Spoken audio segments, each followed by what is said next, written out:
Happy 40k mga kaumay, no? 40k na tayo dito. Medyo awkward yung pagkakagawa ko dun, So ayun nga mga kaumay, thank you sa mga 40,000 na nakasubscribe sa channel ko. Kung bago ka dito, sana mag-enjoy ka at sana hindi ka agad magsawa sa mga pinagagawa ko, no? Pero yun nga, maraming salamat sa inyo lahat, no, sa suportang binibigay nyo sa channel ko. Yeah, no, simulan natin tong video na to. So yun nga mga kaumay, welcome back ulit sa isa namang panibagong video. Kung maalala nyo mga kaibigan, kailan ko ba pinost to? 3 days ago, nakalagay dito, no? Nagpa-Q&A ako, nag-post ako sa YouTube na sabi ko mag-send kayo sa akin ng tanong at syempre, sasagutin ko, Q&A nga eh.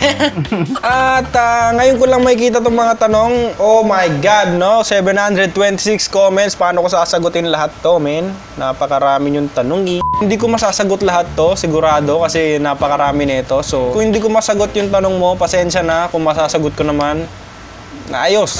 At ayun mga kaumay, wag na nating patagalin to. Simulan na natin tong pagsagot natin ng mga questions na pinadala nyo sa akin. Alright. Lovely audience, let's do it! Unang tanong galing kay Claire de Guzman. Sabi niya, musta ang New Year mo? Ay hindi, wala palang mo. Musta ang New Year? Okay lang po ang New Year, no? Masaya, kasama yung pamilya. Nag-ano kami dito, nagpa-games kami dito nung New Year, pero hindi na ako nakapag-vlog nun. Yon, okay naman ang New Year namin, Claire. Next question galing kay Jam D. May chance po bang mag-meet and greet po kayo? Opo, meron naman po chance yan. Pero sa ngayon, parang hindi ko pa nakikita yung sarili ko na nagpapa-meet and greet. Parang pakiramdam ko walang pupunta, no? Pero in the future, near future. Galing naman kay K-Dance Vlog o Mukbang. Parehas, pero mas trip ko siguro yung vlog kasi masarap balikan ng mga vlog pag ano na eh. Pag ilang taon na nakalipas, mas wala lang, ang sarap lang balikan. Yun.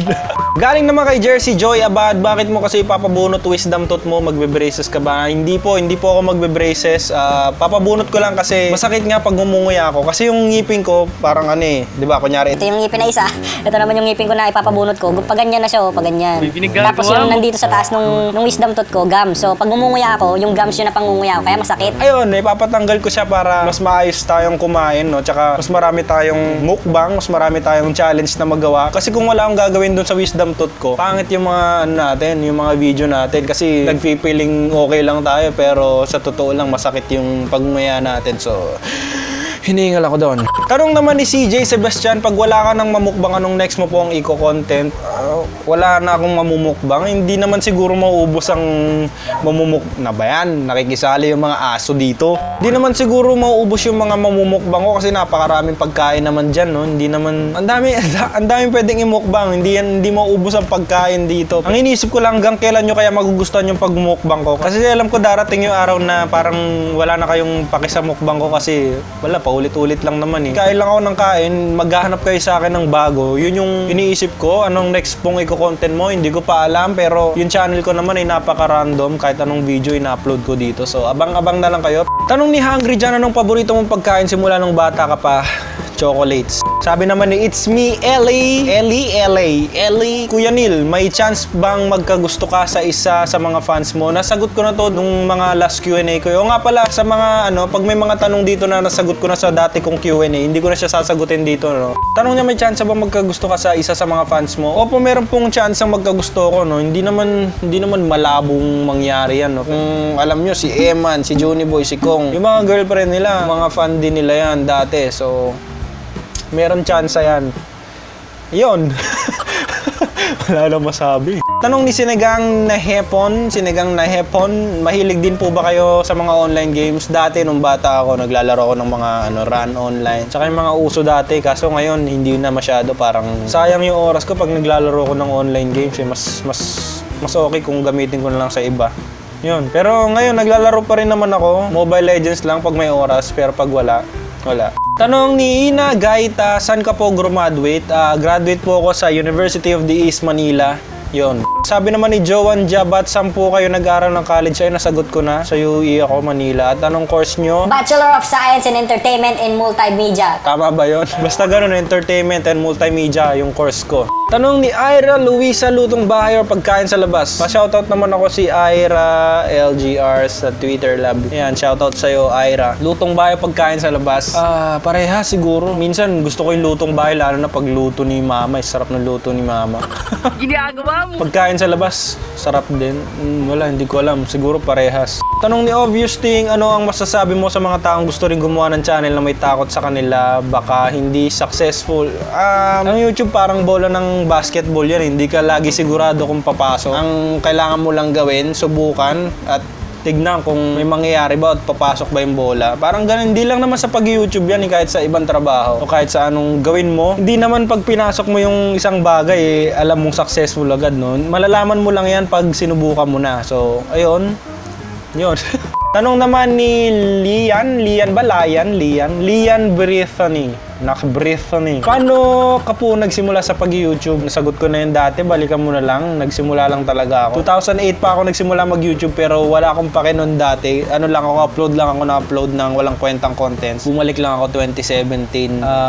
Ikikwento ko na lang sa ibang video kasi mapapahaba eh. Nahirapan ka po ba? Nahirapan sa ano? Ako nahirapan ako sa pagsalita sa harap ng camera kasi hindi talaga ako mahihain akong tao. Ayun, tsaka awkward talaga magsalita sa harap ng camera, mukha kang baliw. Tapos tanong niya, ano din po ang gamit mong editor? Ang gamit ko pong editor ay Adobe Premiere Pro CC 2018. Ayan.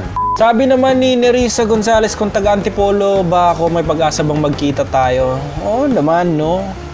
Pero maliit. Maliit na tsansa. Kasi nga dito nga sa Quezon City, malapit lang ako sa Cubao pero wala nakakakita sa akin dito. Tanong ni Brian Russell, story po tungkol kay Muffin kung saan siya galing at kung ilang taon na siya.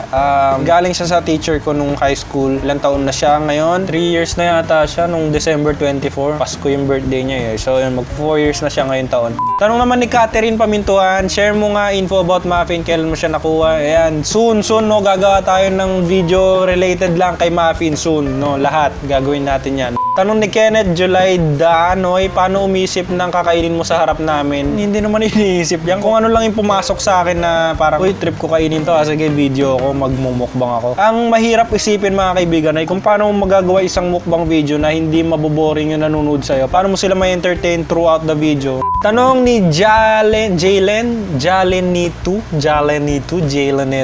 Bakit ang hirap mag-isip ng tanong para mapansin mo, joke? Ayan, pinansin na kita, Jalen. Sana tama yung pagkakasabi. Are you willing to do time limit challenges, Malamat Stony? Opo, binabala ko yan ngayon taon, no? Yung sinabi ko dati sa isang video ko na gagawa ako ng mga video na, short video na hindi ako madaldal, hindi yung typical na mukbang na ginagawa ko. Ito yung tinutukoy ko doon, yung mga time challenges, yung kakain ako ng, depende yan, hindi ko sigurado kung maraming pagkain o kung anong pagkain. Basta time limit siya, yung kailangan ko lang siya maubos. Malamat Stony nga gaya na sabi mo. So, yun, gagawin ko yan ngayon 2019, pero papabunot muna natin yung wisdom tooth ko. Tanong ni Loisy Villegas, ano breed ni Muffin at ilang taon na po siya? Ang breed niya po ay mixed breed siya. Ano siya? Shih Tzu tsaka Japanese Spitz. Ilang taon na siya? Nasagot ko na kanina, 3 going 4 ngayon taon. Tanong ni Marian Villa, hi Kuya Neil, panotis po, may merch shirt ka na po bang i-release? Kung meron, kailan po? Wala pa akong merch shirt, no? Hindi ko alam kung shirt yung ibebenta ko o kung ano man. Gusto ko kasi may sarili akong brand. Hindi ko alam kung ano yung mga gusto kong ibenta, no? Hindi ko alam kung shirts o kung ano man. Basta gusto ko sariling brand ko, brand natin para, you know, family tayo dito eh.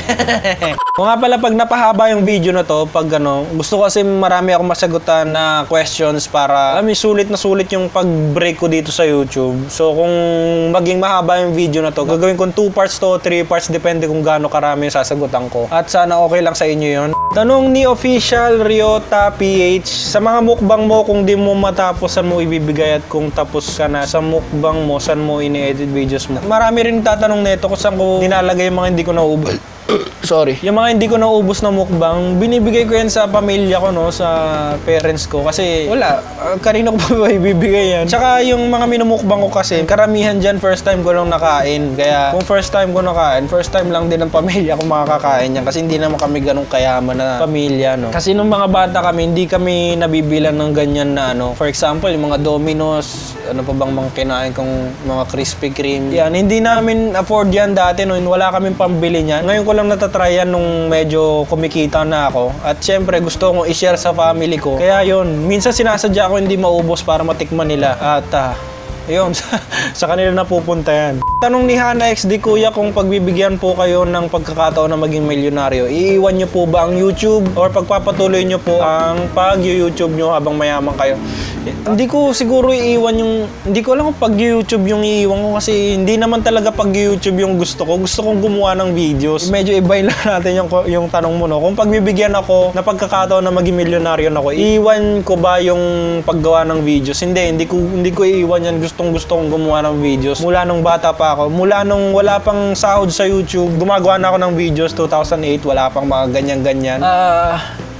Hindi. Kahit gano'n na ako kayaman, gusto kong gumawa ng videos. Tanong naman ni Ariel GVR, mag-iiba ka ba ng topic maliban sa mukbang tulad ng vlog or games, ganun? Random naman yung channel ko eh. So, siguro, vlog, games, reaction videos. Random yung channel ko, pero focus lang tayo sa mukbang kasi, men, yun yung gusto ng tao sa atin eh. Tsaka, gusto ko rin naman at the same time.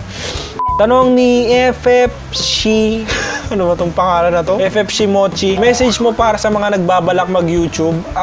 Tatanong ko muna yung mga nagbabalak ng YouTube kung ano ba talagang goal nyo sa YouTube. Gusto nyo ba ng kumita ng pera lang o dahil uso? Anong reason nyo ba't kayo magbabalak mag-YouTube? Kasi kung ang unang rason nyo kung ba't mag-start kayo ng YouTube kasi may pera, sa simula pa lang mawawala na kayo ng gana kasi ang pera sa YouTube, mga kaibigan, hindi ganun kadaling makuha yan. May proseso yan at napakatagal ng proseso niyan. Kaya kung pera ang iniisip mo, kaya ka mag-start ng YouTube, men, ikaw bahala dyan. Pero sinasabi ko sa'yo, sa simula pa lang mawawalan ka agad ng gana kung pera lang ang iniisip mo. Kung gusto mo mag-start ng YouTube, siguraduhin mo muna na gusto mo gumawa ng videos, gusto mo magpasaya ng tao, gusto mo mag-inspire, gusto mo may matutunan sila sa'yo. Depende naman yan eh. Pero wag mong isipin muna. Wag mo munang isipin ang pera pag nagsimula ka ng YouTube kasi, men, napakatagal ng pera sa YouTube kung akala nyo, no? Matagal ang proseso niyan. Kailangan mo talaga maghintay. Tanong ni Jerlyn May Gakute. Naks, cute daw siya. Chairman ako eh. Tanong niya, who's your celebrity crush? Sa ngayon, no, ang crush kong celebrity ay si Binigagawa mo. si Shaira Diaz. Kung di nyo siya kilala, ito yung tsura niya, no? Talaga namang Crush ko siya. Tanong ni Mary Ann Lengua ba yun? Kung magkaka-girlfriend po kayo, may chance ba na isama nyo sa mga mukbang nyo? Kung gusto niya, no? Ako kasi gusto ko yung private relationship lang. Baka mamaya madamay pa siya sa mga, kung sakali may mga mambash sa akin, i-bash rin siya. Di ako nun, men. Wali yun. Tanong ni Ivy Jung, ilang taong ka na po at kailan birthday mo? I love you po. I love you too. Ilang taon na ako, nasagot ko na yan dati sa isang Q&A ko, so balikan mo na lang. Kailan birthday ko? August 12 po ang birthday ko, so dapat batiin nyo ako na nun. Sana maalala nyo yung birthday ko. August 12. Lista mo yan.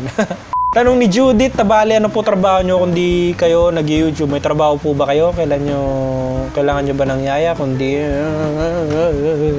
ano po trabaho ko kung di ako nag-YouTube? Meron po akong trabaho, no? Isa po akong freelance video editor. Nag-edit ako ng videos para sa client. So yun na rin yung sagot ko sa may trabaho po ba kayo. Tanong ni MBJH, thoughts mo about dating one of your fan girls? Wow, fan girls. Parang ibang level na yun. Wala eh, kasi... Gaya nga nasabi ko kanina, no? Okay lang yun. Wala namang sigurong masama doon. Yun, wala namang masama doon. Nasagot ko na eh. Kung mangyayari man yan, malalaman nyo naman siguro yan. O hindi. Pero yun nga, no, para sa akin, hindi naman masamang magka-girlfriend ka ng sumusuporta sa'yo. Tanong naman ni Bench Vito, bilang isang YouTuber, ano ma-advise mo sa mga tao na ayaw na mag-aral kasi gusto na lang nila gumawa ng video sa YouTube? Bakit ayaw nyo mag-aral, men? Hindi advisable na mag-quit kayo ng pag-aaral nyo para sa YouTube, no? Kahit nga yung trabaho, hindi nyo kailangan itigil yung trabaho nyo dahil lang nalaman nyo may pera sa YouTube. Kala nyo madali yung pera sa YouTube? Hindi, men. Tsaka, hindi naman sa wini-wish ko, no? Pero temporary lang ang YouTube. Malay mo, 5-10 years from now, wala na ang YouTube, wala nang pera sa YouTube. Anong magiging, fallback mo, no? Tama ba yun? Fallback. Feeling, ako dito eh. Pa-English pa kasi. Pero ayun nga, no, siguro sa ngayon okay ang YouTube, pero hindi ko siya ina-advise na mag-stop kayo ng pag-aaral o itigil nyo yung trabaho nyo para lang sa paggawa ng video sa YouTube kasi Men, okay man ang YouTube ngayon, pero few years from now, hindi ko alam kung magiging malakas pa rin to. Pero mag-aaral kayo, no? Huwag nyo itigil yung pag-aaral nyo para lang sa YouTube. Siguro, kung gusto nyo mag-YouTube, sige lang, go lang. Gawin nyo muna siyang hobby ngayon. Sa mga ayaw na mag-aaral para lang sa YouTube, huwag nyong gawin. Ituloy nyo yung pag-aaral nyo. Kung gusto nyo mag-YouTube habang nag-aaral kayo, gawin nyo lang. Gumawa lang kayo ng videos, pero wag nyong itigil muna yung pag-aaral nyo kung wala pa nangyayari sa channel nyo. Kasi, men, mahirap yan. Yun lang, no? Haba na sagot ko doon. Sorry na. Yun lang. Bye-bye.